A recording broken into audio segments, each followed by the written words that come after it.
प्रकरण 1 भाषा व संबंधित माहिती. भाषा भाषयति म्हणजे जाणणे किंवा समजणे. भाष्य या संस्कृत धातूपासून भाषा हा शब्द बनला आहे. आपल्या मनातील भाव विचार प्रकट करण्याचे अत्यंत महत्त्वाचे अत्यंत प्रभावी साधन म्हणजे भाषा होय. मानवी मुखातून निघालेली लयबद्ध ध्वनिसंहिता म्हणजेच भाषा होय.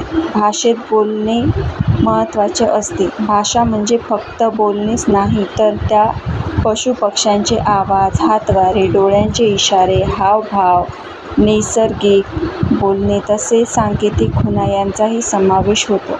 भाषेचे प्रकार खालीलप्रमाणे पडतात. नैसर्गिक भाषा तसेच कृत्रिम भाषा, प्रमाण भाषा, बोलीभाषा, अभिजात भाषा, राजभाषा, मातृभाषा. नैसर्गिक भाषा म्हणजेच काय तर स्वाभाविक भाषा. कृत्रिम म्हणजेच काय सांकेतिक, करपल्लवी, नेत्रपल्लवी इत्यादींचा समावेश होतो त्याच्यामध्ये. प्रमाण भाषा म्हणजे काय प्रशासकीय किंवा कागदपत्री भाषा होय. बोलीभाषामध्ये काय होते अहिराणी, झाडी, वऱ्हाडी, वारली, वंजारी, मालवणी, हळबी या भाषांचा समावेश होतो.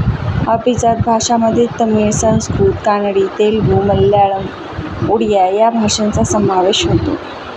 राजभाषेमध्ये राज्याची भाषाचा समावेश होतो. मातृभाषा म्हणजे काय तर आईची भाषा किंवा जन्मभूमीची भाषा.